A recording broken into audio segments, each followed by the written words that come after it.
there's the Great Depression of the 1930s, sort of so-called lost decade of the 1930s, and people argue about how much the Wall Street crash played into that, because the low-resolution version is everything was absolutely fine. The Wall Street crash happened in October 29, which caused the Great Depression, and that's it. I don't agree with that. Yeah, but, so it's much, much more complicated than that. But there is going to be an element of, I think this is something you mentioned to me earlier, which is the confidence element. That was certainly going to be a factor in it. And it is part of it, for sure. It's not like the Great Crash had nothing to do with the Great Depression, but there's just a bit more to it than that. But it is the biggest bubble, just a huge bubble. So just to put it in some context, just to talk about it, set it up before we go into some of the details and the aftermath and everything. Yeah, I mean, last time we spoke, we talked about a whole number of these, and the one thing that they've all got in common with each other is that leverage effect, where basically times were good. There was a genuine seed of something underneath it. So last time we talked about the tulip mania. Now, and in that society, because it was such a buttoned down sort of religious society, there wasn't really many ways you could express yourself apart from buying tulips to have a nice front garden. So it was a genuine something there, and then it got out of hand. And basically all of these, including this one, they start off with that. And the Roaring Twenties is probably the best backdrop to this, because it was a period of genuine economic expansion. They'd had a whole bunch of new technology come in, which was revolutionising the way they work. So things like the motor car and well, I mean, the train was established at this point, but telecommunications was starting to roll out, the telephone, radio, all of these things. So there was that genuine economic expansion that was happening. So you did have this this real period of a really good 1920s, and then people just extrapolated from that. Okay, well, the good times are never going to end, and also because I can bank on it, I can, instead of buying whatever securities, I can just go out and borrow twice as much money and shove it all in, and it starts to get completely out of hand. And it's just the same as all of those other bubbles we talked about last time. It's good times leads to people getting a little bit crazy about how they respond to this. Yeah, I think a lot of financial bubbles, like wars, they've got lots of commonalities, but also each one is a unique thing as well. Yeah, same but different, yeah. Yeah, right, exactly. So you touched on a fair few things there. Absolutely right. The idea of sort of the Roaring Twenties, certainly for America. Yeah. This the idea of almost a blind optimism, just an optimistic time. People said that they thought it was just like a permanent prosperity. And it must have seemed that way, because, I mean, if you suddenly get those things that I've talked about, I mean, electricity, again, is a little bit earlier, but it's really starting to, because like with the internet, we got it in like whatever it was, the 90s, but it wasn't really until the late 2000s or really into the 2000s when it really got going. And that's because we have sort of faster adoption cycles these days. But back then, things like electricity and trains were really getting up to speed, but then you got the motor car as well, and you got those telecommunications. So you can see from their point of view, it must have seemed like there was this huge sort of expansion of economic potential. And actually, again, the other parallel I draw is I'm seeing a lot of parallels with that today, because we're getting AI, we're getting robotics, we're getting genomics, we're getting a whole bunch of other technologies that are coming together at the moment, which could potentially recreate some of these characteristics, providing we can get past the nonsense that we're going through at the moment. Yeah, no, absolutely. It seemed very optimistic, certainly for Americans. To put some context on it, I've heard it said that from sort of the 1870s through to the 1890s, lots of things occurred, lots of inventions, should we say, occurred, which we just completely take for granted now. Things like the light bulb. Yeah. So by the late 20s, that had already been around for, sort of knocking 40, 50 years. And yeah, the automobile. We take cars absolutely for granted. The other factor with that, things like you say, like the light bulb, but when you first had the light bulb, they were really expensive. It was a rich man's toy. It was a novelty. But what happens with these things is you get that mass production effect, and eventually the cost comes down so that everybody has it. Now, you think about how that must change your life. I'm talking about the Edison light bulb, for example, where normal people could buy one. Right? Yeah, exactly. Right. So when it becomes mainstream, and it will revolutionize your life. I mean, you imagine living before that. I mean, candles are really expensive. So a lot of people, when it got right, they just went to bed.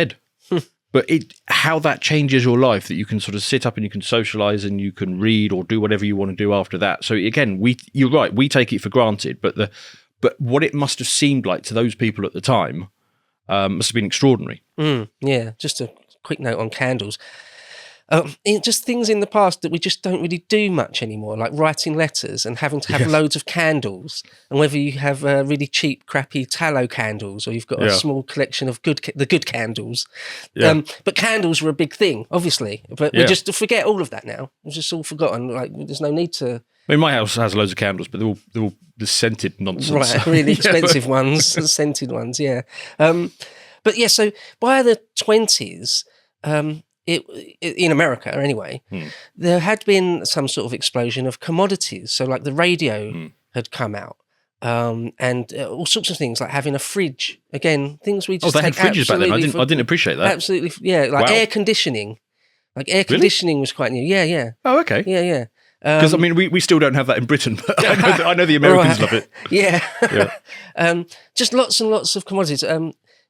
There was, again, a bit of an explosion of just inventions. The idea that, like, what will they come out with next? Like, that was sort of a saying from the 20s. And they couldn't believe that there'll be this new... Yeah, and I think we're back in that as well. So, yeah. Yeah, there is a good parallel with today. It goes to show the importance of drawing the right lessons from history, because everything is a cycle. You get that period of expansion, speculation, the bubble effects, and then you sort of have a crash as the irrational exuberance dissipates on the other side. So it's important to be able to draw these lessons that we're getting from this, so that as we start to go into this whole cycle again, we are. I think for us, the 2030s are going to be similar to the 1920s in that respect.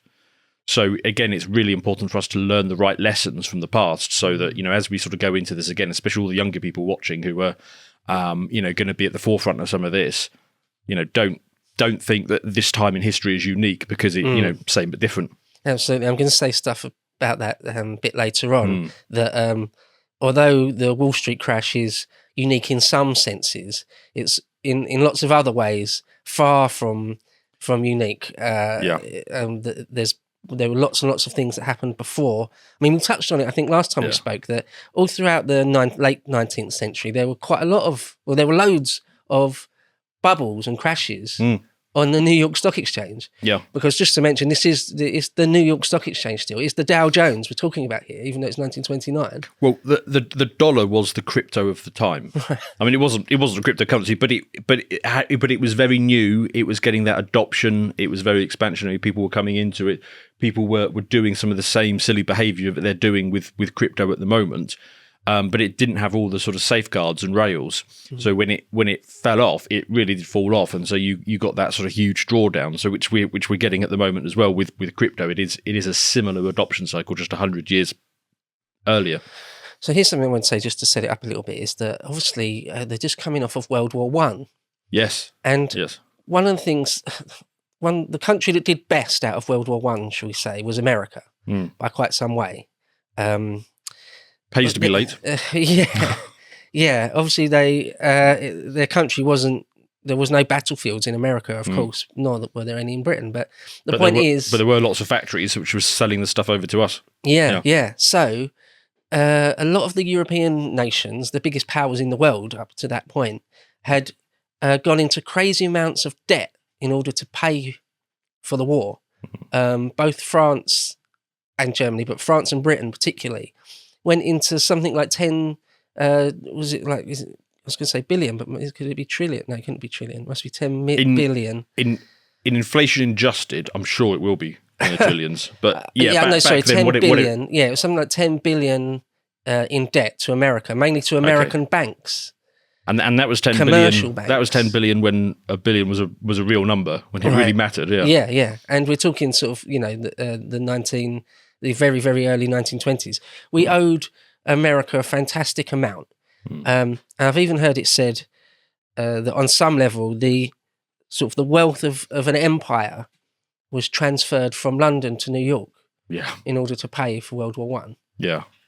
And also the Germans, after the 1919 Versailles Treaty, had to pay reparations again to, I think, the tune of billions, 30 billion or something in dollars. I think it was like 6 billion. Whatever it was German. It was absurd. It was well beyond their capacity to pay. I think it was something like 6.6 like gold marks or something, and that worked out to something like $33 billion. Anyway, they basically were borrowing that from America to pay to Britain and France mainly.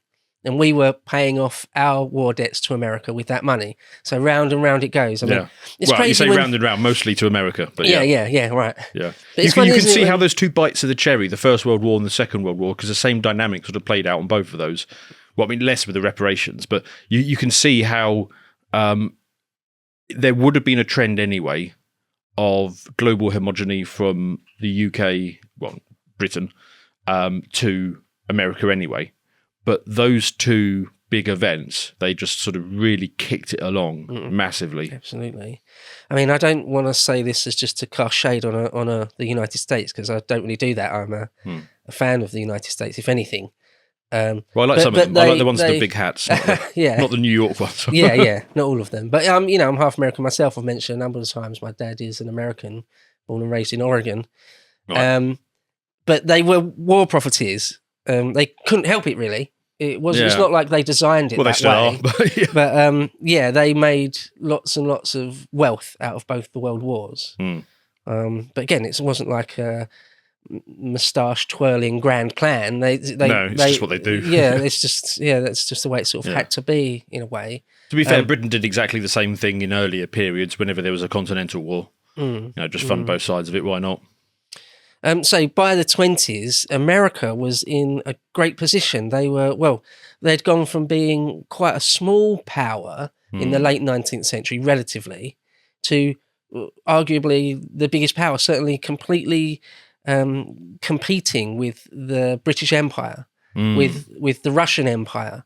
The Russian Empire was gone by, or the Soviet Union, with the biggest powers in the world.